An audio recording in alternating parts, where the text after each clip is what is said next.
మాజీ Mantri Jeevan Reddy hot comment చేశారు. తన ఆత్మ గౌరవం దెబ్బ తినడంతోనే కాంగ్రెస్ పార్టీని వీడినట్లు చెప్పిన ఆయన రేవంత్ రెడ్డి తన గురించి ఆలోచించడం మానుకోవాలని సూచించారు. జీవన్ రెడ్డి రేవంత్ రెడ్డి స్థాయిని ఎప్పుడో దాటిపోయాడన్నారు. ఇప్పటికైనా నిజమైన కాంగ్రెస్ సీనియర్ నాయకులకు న్యాయం చేయండి అంటూ సీఎం రేవంత్ కు సూచించారు జీవన్ రెడ్డి. ప్రైవేట్ లిమిటెడ్ కంపెనీగా మారిన కాంగ్రెస్ పార్టీలో ఉండాలనుకోవడం లేదన్న ఆయన రాబోయే 2 ఏళ్లు కేసీఆర్ సారథ్యంలో ప్రజాక్షేత్రంలో ప్రజల కోసం పోరాటం చేస్తానన్నారు.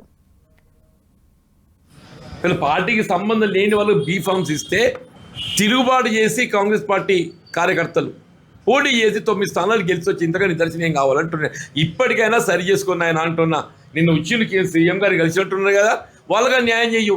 వాళ్ళు నాతో విభేదించవచ్చు, లేక నన్ను అనుకరించలేకపోవచ్చు, but they are Congress people. వాళ్ళు న్యాయం చేయండి అంటారు, నేను కూడా న్యాయం చేయండి అంటున్నాను. వాళ్ళకు ఉన్నోనికి న్యాయం చేయవా?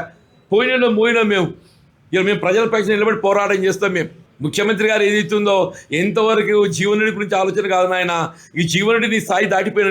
నేను ఈ ప్రైవేట్ లిమిటెడ్ కంపెనీలో బ్యాండ్ వ్యాగన్ కాదలుచుకోలేదు. ఇలా ఐ కేమ్ అవుట్.